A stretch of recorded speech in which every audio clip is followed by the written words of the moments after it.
World Bank Live, I'm Paul Blake. We're continuing to take stock of the coronavirus's impact on all aspects of global development this morning and highlighting the work that our colleagues are doing to respond to that crisis.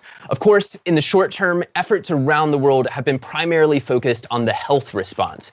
But as the crisis has evolved, many are starting to think about what a sustainable and resilient recovery will look like. Well, this morning, I'm very happy to be joined by one such person. Bernice van Bronckhorst is the Global Director for Climate Change here at the World Bank, and she joins us live from her home in Washington, D.C. Bernice, thank you so much for taking the time this morning. No, thank you, Paul, and thank you for having me on this morning. It's our pleasure. Let's jump right into it. We've got a lot to talk about. So obviously, much of the focus of the World Bank and the global response of governments and communities has been on tackling the health crisis, the immediate needs of the health crisis. But we're beginning to see plans for the future, for the recovery phase of this crisis. Do you get a sense that, governments and organizations are thinking about, that recovery phase just yet and what that will look like? Absolutely. So first of all, yes, the bank is now supporting COVID-related response activities, financing them in over 100 countries. So we're really ramping up our support. And of course, as you say, the first response has really been on the health crisis, just to make sure that health systems don't get overwhelmed, that health personnel have the right equipment, etc., everything that they need to be able to respond to the pandemic. But beyond that, there's already been a really quick thinking around, obviously, how do we help the most vulnerable in societies? How do we get cash into the hands of those people that have lost their jobs? In particular, again, the most poor and the most vulnerable in many of our client countries. So a lot of thinking around that. But knowing that that's the first wave, we also know there's a second wave of support coming. So we're starting to think really about, okay, what does the economic recovery, the economic stimulus packages look like? What will they look like as they start getting rolled out over the next few months, 6 months, 12 months? And with that in mind, and thinking of the billions of dollars that just the World Bank is setting aside for this response, but of course the trillions of dollars, if you look globally, what's being set aside for this economic stimulus. And we're really starting to think about what can we do in terms of bringing sustainability and principles of climate change into this stimulus response, so that we don't lose, to some extent, almost an opportunity to do some good, silver lining in the light of this pandemic. So we are definitely starting to think about it. We're starting to talk about it with our clients, and of course not just within the World Bank, but with many partners outside as well. You talked there about, bringing sustainability into the stimulus that will come after. Let's explore that idea of sustainability a little bit and what it means in the context of a recovery from a global pandemic like this. In the most immediate sense, what are we talking about here? I think I've heard your colleagues and you talk in the past about, building resilient healthcare services. Can you explain that a little bit? And for folks who don't know, what is meant by that? So I think what we're meaning by that, and we're drawing really very much on a lot of experience that we've had over the years in responding to natural disasters and climate-induced disasters. So it's really thinking about what are some of these social protection systems, for example, that you can use, adaptive social safety nets, that you can use in a moment of crisis. Make sure that they are responsive to that crisis, that they are resilient in the sense that they work during and right after the crisis. So what we're seeing in the pandemic, for example, is that we can really channel a lot of what we call, cash support, conditional cash transfer programs, where we get money straight into the hands of those that need it the most. So we're drawing a lot of lessons from that kind of work that we've done in the past. So whether it's a post-earthquake or a post-hurricane or a pandemic situation, we can bring a lot of our understanding and our experience on what resilience looks like and preparedness for those kinds of events into the program that we're doing right now. So that's one. The other thing that I just wanted to also highlight, and again, bringing back a little bit our natural disaster experience, is that we're quite worried at the moment also that, of course, the climate-related disasters won't stop, right? We know that the hurricane season in the Caribbean is only a few weeks off.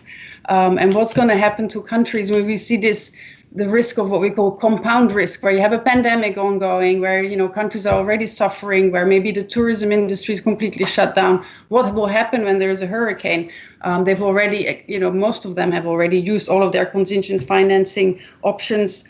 So it's a concern, and it's that compound risk that we're also really looking at in terms of the immediate resilience. Just a couple of examples.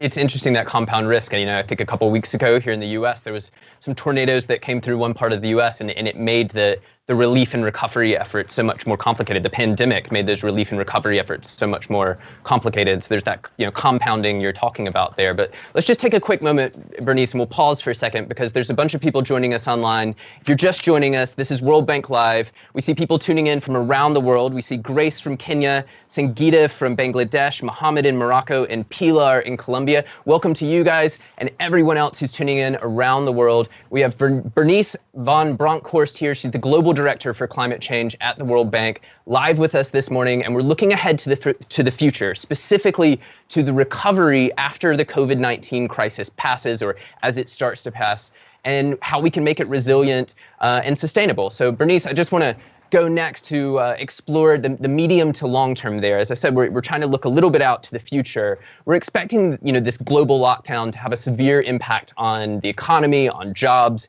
Many governments have passed or planning various stimulus measures, stimulus packages, increase spending to help kickstart the economy, help the vulnerable, and to protect jobs. People need to feel the effects of this now, but how could decisions on the spending now have a longer term impact, over the next few months, over the next few years? So thanks, Paul. So this is the big question at the moment that we're reading a lot of op-eds about, and a lot of people are thinking about this around the world. But the idea is really that, I think, to begin with, that whatever the spending gets spent on, we have this do no harm principle first and foremost. So we're looking at we have some colleagues at the bank who came up with what we call a sustainability checklist, which is really a quick screening tool. So if you start looking at projects that you might be starting, or programs that you might start to think of funding through the stimulus programs, that you can do a quick check, like, what does it mean in terms of sustainability? What does it mean? First of all, what does it mean in terms of jobs? Who are you reaching? Who are you supporting? Does it reach the most vulnerable? Is it fast enough? Is it going to have an immediate impact or a medium-term impact? But then secondly, really starting to look at, what are the potential impacts on natural capital, on human capital, on sustainability, and indeed on some of our longer-term climate change objectives. So is it investing in resilient development? Is it investing in longer-term decarbonization pathways? So by using that checklist, you can start sort of screening through all the different proposals that are obviously, being lobbied at governments as we speak, by all kinds of different industries and interest groups, but you try and sort of narrow it down to make it something that hopefully will also, serve to our longer term objectives in terms of sustainable development and the sustainable development goals. So a lot of thinking is going on around that, and a lot of work. And yes, it's a little bit, it's hard, again, I said it earlier, we don't want to think of it as an opportunity. It's really more of a silver lining. But if you think of the huge amount of investment that we're expecting to go out in the next year, it's really absolutely critical, like a once in a generation opportunity to get it right. And if we don't get it right, the potential downside is also very, very serious. And of course, we can, think back of some previous crises where perhaps we haven't always gotten it right, and learn lessons from that as well. And it's interesting, that sort of almost like sustainability litmus test you're talking about there. You talked a little bit about this in your answer just now, but can you give us some examples of how investments now could boost sustainability in different areas? So you can start with some really basic things in terms of some of the programs that I talked to you before, like the adaptive social safety nets or cash for work programs, just right now to really immediately support the needs of the poorest of the poor in some of our client countries. So I'll give an example of a project in Pakistan that the World Bank has been funding for a while now. We've done a quick restructuring of the project to use the undispersed balance to pay poor rural folks to reforest, to plant trees. And that's a quick way. So they get money. At the same time, we are obviously already investing in reforestation and in increased sustainability, which will have greater payoffs in the future. So that's a sort of immediate term thing that you can start thinking of, payment for eco services, etc., that can have that sort of win-win, where you both address the immediate crisis, but you also build in sustainability objectives in the longer term. And then, of course... Sorry, feel free to go on. So anyway, no, I was starting to think more medium term. There's obviously thinking around, what kind of industry should we build out, for example. So I know I was reading in the newspaper just the other day that in Europe, they're starting to look at, you can do a bailout of, say, the car industry that is suffering or the airlines. But maybe you do that in return for saying, well, maybe you need to have, tighter emission standards or, be on a pathway for lower carbon air travel, for example. So you can start building in those kinds of objectives, even in the sort of short and medium term responses and stimulus programs that you roll out. So that's the kind of things that we're starting to look at, also as we work with our clients in developing countries. And you talked about projects a bit there. That's a perfect segue for the next question I wanted to ask you, which is, it's still kind of early days in the crisis in a lot of countries around the world. But, my understanding is it can take a long time to get projects up and running. Is there a way that you guys can sort of get these projects and get these ideas going quicker to respond to this crisis? Yes, so I think, again, you're right. Particularly the larger infrastructure projects tend to take quite a long time to prepare. And it's important, again, if you think of sort of big public works type programs that are often used in stimulus programs, again, to get that resilience and that sustainability aspect right, it's important that you start a little bit earlier often. And maybe, and it's important to start now, even if it's a program that we're only going to be funding in, say, 12 months or 18 months from now. So absolutely. Having said that, there are some, existing plans out there that we can draw upon. So for instance, we're part of it's called the NDC partnership. It's an international group of institutions and bilaterals that work to support countries enhance and implement their NDCs. And those are the nationally determined commitments to the Paris Agreement. But if you start going through these NDCs, you'll actually find that there are a list of ready projects that we can finance that are climate friendly, that are actually already have been identified to support countries' objectives under the Paris Agreement. So by going through some of these kinds of plans, we can start screening quickly out some of these projects that are what we call shovel ready, and we can get them out very quickly. So that's one way of doing it. The other way that we're talking about is to come up with really quickly some technical assistance for government so that they can get this kind of preparation done faster. So through technical assistance, through consultants, through support, again, through multilaterals such as ourselves, but it could also be through bilaterals, UN system, etc. But there's a lot of thinking around that as well. How we can ramp that up quickly so that we don't lose this opportunity, because we don't have a lot of time before. So leaning on a lot of kind of the relationships, the professional relationships and the expertise that's out there to find some of these shovel-ready projects and kind of get them going for that sustainable recovery, I think is kind of what I'm hearing you say there. Right, and they can be very simple things. I mean, again, it doesn't need a lot of big expertise. If you think of a lot of cities around the world already have plans lying around of sort of increasing bike lanes. Well, this is a great time to start funding those projects and put them into practice, or how to rapidly expand your charging capacity for electronic vehicles, for example. So those are the kinds of projects that are often already ready. They've been prepared. They've been thought through, and this is a good moment to pick them up with stimulus financing. So those are the kinds of examples that would be. And just briefly, what are some of the criteria that you would use to sort of judge these existing projects and whether they are good to go ahead? I mean, we would use the regular, you do due diligence on the technical specifications, on obviously, I think, the World Bank has a whole way of preparing programs. They have to be consulted with the community, etc. So we would make sure that all of that, has properly been taken care of before we jump in head along. But then secondly, of course, as I mentioned earlier, the sustainability checklist would be sort of a first sort of screening way to start looking at it. I'm wondering if you can give me some historical context here. I think there's a lot of comparisons in terms of the economic crisis that has been born out of COVID-19. There's been a lot of comparisons to the 2008 global financial crisis and the recovery after that, and a lot of people trying to look at what lessons could be learned. Did countries sort of consider a sustainable recovery and sustainable investments in the wake of that crisis as they were kind of planning and managing their recovery? My sense is, so yes, you can find some good examples, and Korea is in a very good, Republic of Korea is a very good example where they early on invested in green stimulus, green recovery with some really great results. But I would say on the whole, most countries didn't.